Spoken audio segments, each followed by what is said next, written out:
शैतान के मुंह से ये बात सुनकर कि ठीक 1 महीने के बाद सिद्धार्थ की मां की बलि चढ़ाकर शैतान हमेशा के लिए अमर हो जाएगा, सिद्धार्थ और बूढ़े बाबा को ये बात बताने के लिए श्वेतांग यक्ष नील भवन जाने के लिए छलांग लगाने ही वाला था कि अचानक से दीवार को तोड़ते हुए शैतान का हाथ बाहर निकला और शैतान ने श्वेतांग यक्ष का गला पकड़ लिया। श्वेतांग को जोरों से अंदर खींचते हुए शैतान ने कहा, बड़ी जल्दी है यहां से भागने की। यहां तक आया है तो हमारी मेहमान नवाजी का आनंद भी उठाते जाओ। ये कहकर शैतान ने श्वेतांग यक्ष को गले से पकड़कर घसीटते हुए हवेली की गहराइयों में लेकर जाने लगा।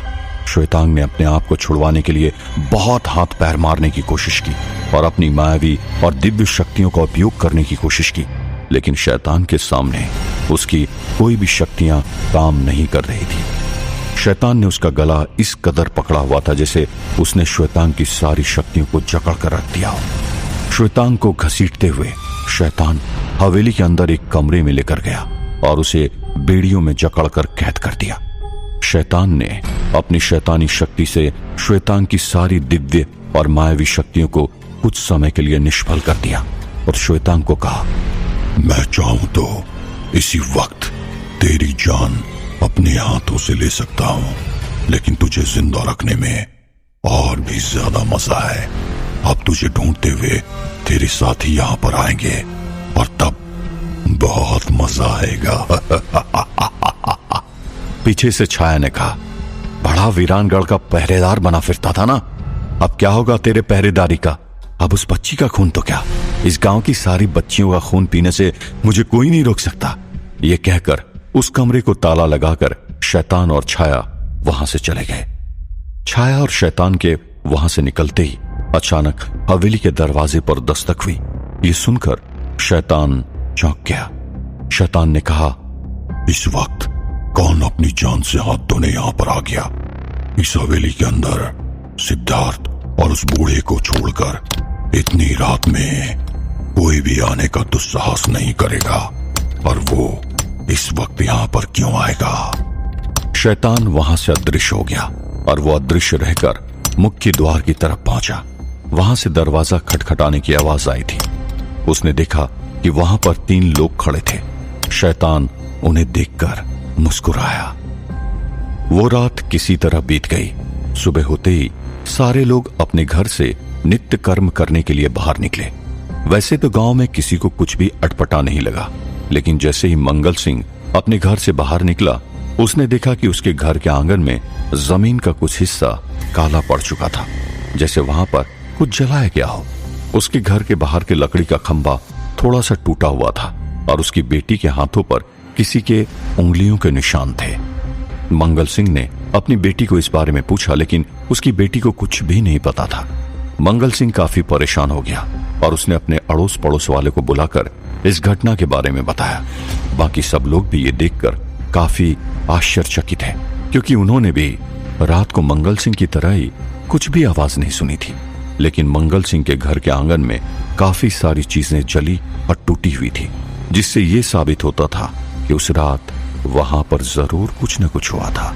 मंगल सिंह और बाकी के अड़ोस पड़ोस के लोग इस बात से काफी चिंतित हो गए कि उनकी जानकारी के बिना वहां पर जरूर कुछ घटित हुआ था जो नहीं होना चाहिए था। सभी लोग ने मंगल सिंह को अपनी बेटी को लेकर नील भवन जाकर बूढ़े बाबा और सिद्धार्थ को इस बारे में बताने के लिए कहा। मंगल सिंह राजी हो गया और अपनी बेटी को लेकर सीधे नील भवन जाने के लिए निकल पड़ा। उस तरफ नील भवन में बूढ़े बाबा सुबह उठकर छत पर प्राणायाम करने के लिए गए थे। छत पर उन्होंने देखा कि श्वेतांग यक्ष वहां पर नहीं था।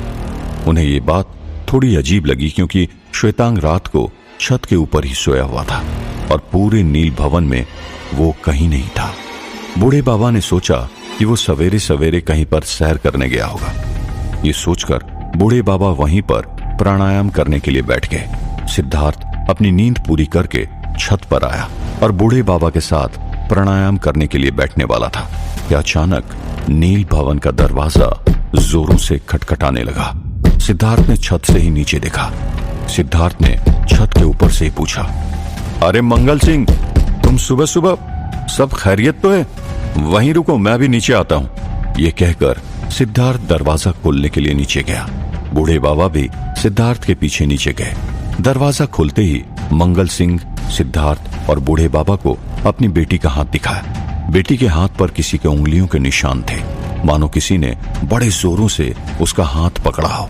और ये बताने के बाद मंगल सिंह ने सिद्धार्थ और बूढ़े बाबा को अपने घर के आंगन में जो कुछ भी जला और टूटा हुआ था उसके बारे में बताया। ये कहकर मंगल सिंह ने सिद्धार्थ और बूढ़े बाबा को कहा, हम में से किसी का कोई बड़ा नुकसान नहीं हुआ, लेकिन यह जरूर चिंता का विषय है, क्योंकि हमारी जानकारी के बिना हमारे घर के बाहर कुछ न कुछ रहस्यमय जरूर हुआ था। भगवान की दया है कि किसी को कोई गंभीर नुकसान नहीं हुआ, लेकिन ऐसा होने तक का हम इंतजार तो नहीं कर सकते। इतने समय में गौरी, सुजान और मिस्टर बजाज भी नीचे आ पहुंचे। सिद्धार्थ ने कहा, तुम ठीक कह रहे हो मंगल सिंह, बात चिंता की जरूर है। तुम फिर से अपने घर जाओ, हम आपस में बात करके इस घटना की जड़ तक पहुंचने की कोशिश करते हैं। तुम चिंता मत करो। मंगल सिंह अपनी बेटी के साथ फिर से अपने घर चला गया।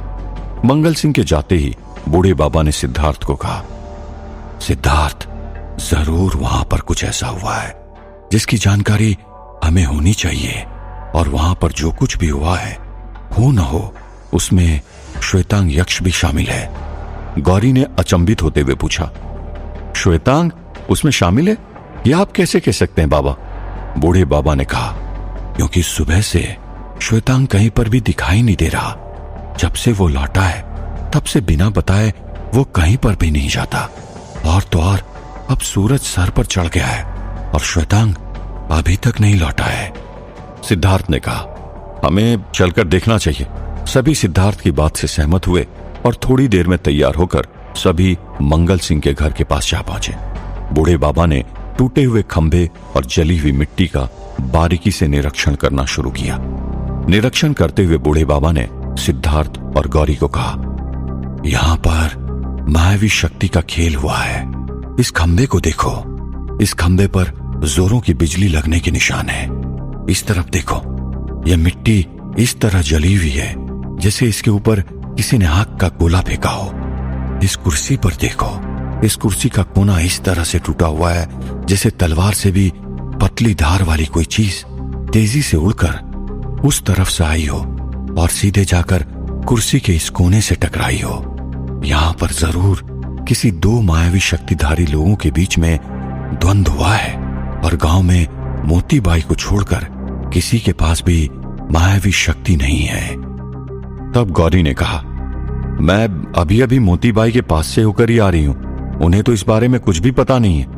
बूढ़े बाबा ने तुरंत ही चुटकी बजाते हुए कहा, और ये मोती बाई हो भी नहीं सकती। सब लोग चैन की नींद सो सके, इसलिए मैंने श्वेतांग से कहा था कि गांव में जाके सबके ऊपर अपनी माया फैलाए, जिससे सभी लोग उस दिन की घटना को भूलकर चैन की नींद सो सके। इसलिए तो इतना सब यहां पर घट गया, और मंगल सिंह, वो बच्ची और आस पड़ोस के लोग, किसी को इसकी भनक तक नहीं लगी।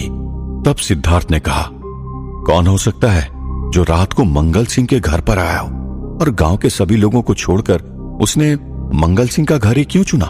तब मौका पाते ही सूरजमल, किशनलाल और मगनलाल पीछे से आए और सूरजमल ने कहा, तो अब क्या करेंगे आप लोग?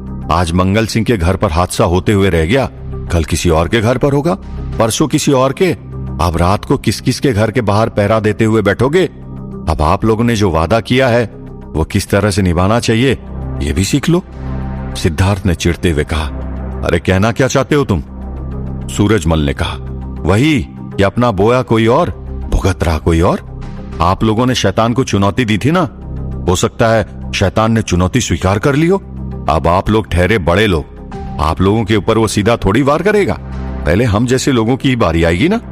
सूरजमल की ये बात गौरी को अच्छी नहीं लगी और उसने कहा, सूरजमल भाई साहब, फूलमती अब इस दुनिया में नहीं रही है, लेकिन थी तो आपकी पत्नी ही ना। कभी एक बार फूलमती से कुछ सीख लेते। फूलमती निस्वार्थ भाव से पूरे गांव की सेवा करती थी और अपनी जबान पर जैसे गुलकंद घोल लिए। जो भी बोलती थी हमेशा हर जगह मिठासी फैलाती थी, पर आप हर जगह पर कड़वाहट क्यों फैलाते रहते हो? ये सुनकर सूरजमल ने हंसते हुए कहा, क्योंकि सच्चाई कड़वी होती है और मैं हमेशा सच ही बोलता हूँ। खैर छोड़िए इस बातों को, मैं तो आप लोगों से बस इतना कहने आया हूँ कि जो भी हो जाए हम इस गांव को और नुकसान नहीं पहुंचने देंगे। हो सकता है हम लोगों का तरीका अलग हो, लेकिन हम सबकी मंशा तो एक ही है, इस गांव की रक्षा करना। यह कहकर सूरजमल मुस्कुराया और किशनलाल और दोनों के साथ वहां से चला गया। सूरजमल का ऐसा विचित्र व्यवहार देखकर सिद्धार्थ, गौरी और बूढ़े बाबा चौंक गए। सूरजमल आखिर क्या करने की सोच रहा।